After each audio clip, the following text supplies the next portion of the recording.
नमस्कार प्रिय भक्तों, सत्य भक्ति उपचार में आप सभी का स्वागत है।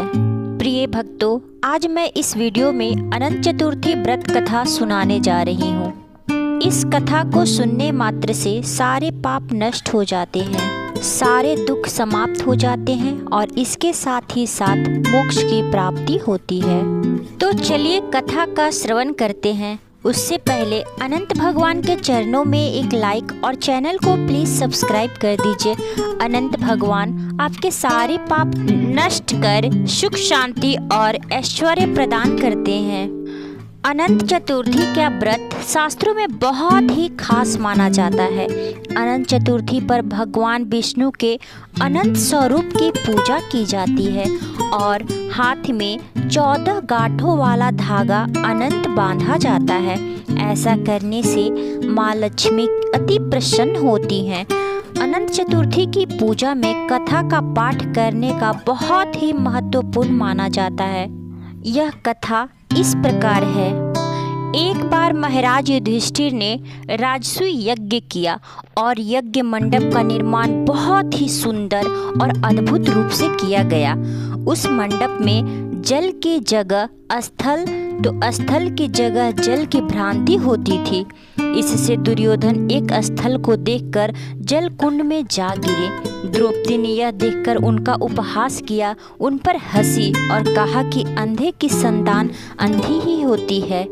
इस कटु वचन सुनते ही दुर्योधन बहुत आहत हुए और इस अपमान का बदला लेने के लिए उसने युधिष्ठिर को द्रुत अर्थात जुआ खेलने के लिए बुलाया और छल से जीतकर पांडवों को 12 वर्ष वनवास दे दिया। पांडवों को वन में रहते रहते उन्हें अनेक कष्ट को सहना पड़ा। एक दिन वन में भगवान कृष्ण युधिष्ठिर से मिलने आए। युधिष्ठिर ने उन्हें सब हाल बताया और इस विपदा से निष्कर्ष का कारण पूछा। इस पर भगवान श्री कृष्ण ने उन्हें अनंत चतुर्थी का व्रत करने को कहा और कहा कि इसे करने से खोया हुआ राज्य भी मिल जाएगा और मान सम्मान भी मिलेगा।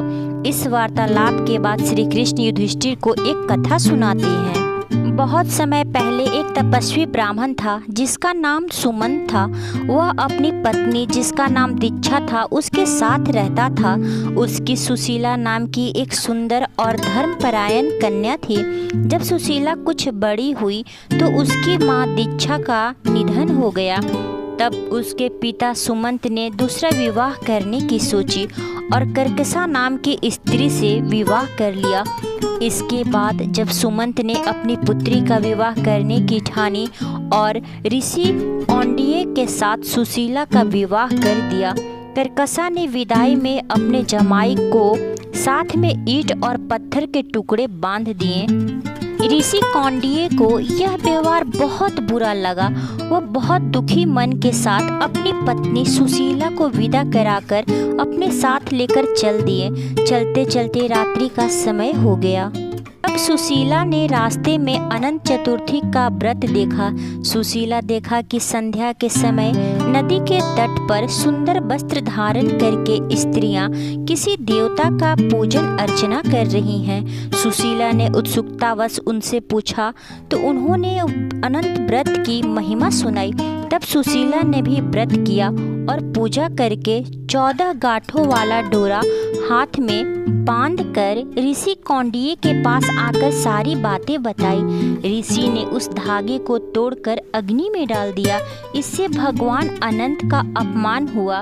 परिणाम स्वरूप ऋषि कौंडिन्य दुखी रहने लगे। उनकी सारी संपत्ति नष्ट हो गई और वे दरिद्र और गरीब हो गए। एक दिन उन्होंने अपनी पत्नी से कारण पूछा तो सुशीला ने दुख का कारण बताते हुए कहा कि आपने अनंत भगवान का डोरा जलाया था अग्नि में। इसके बाद ऋषि कौंडिन्य को बहुत पश्चाताप हुआ। वे अनंत डोरे को प्राप्त करने के लिए वन में चले गए। वन में कई दिनों तक ऐसे ही भूखे प्यासे भटकने के बाद एक दिन भूमि पर गिर पड़े।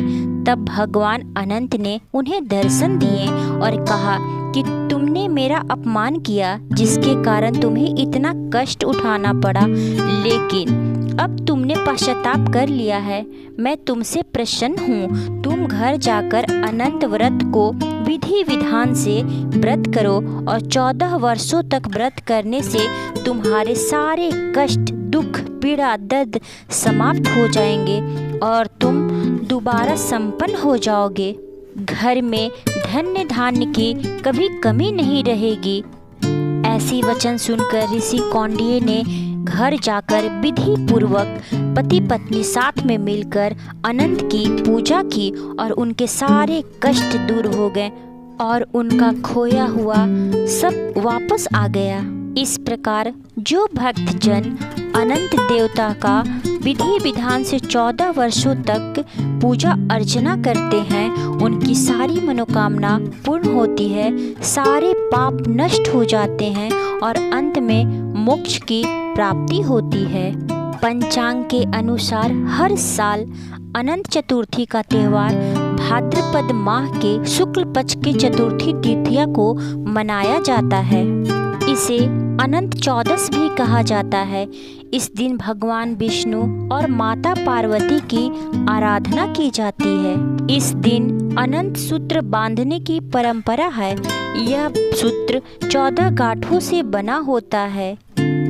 अनंत चतुर्थी के दिन पूजा करते समय व्रत कथा पढ़ना जरूरी माना जाता है। प्रेम से बोलिए अनंत भगवान की जय, भगवान विष्णु की जय, माता पार्वती की जय, महादेव की जय, 33 कोटि देवी देवताओं की जय। प्रिय भक्तों, यदि हमारा कथा वाचन आपको अच्छा लगा हो तो प्लीज़ हमारे चैनल को सब्सक्राइब कर लीजिए और बेल आइकन को प्रेस कर लीजिए ताकि इस तरह के वीडियो आप तक पहुंच सके। धन्यवाद।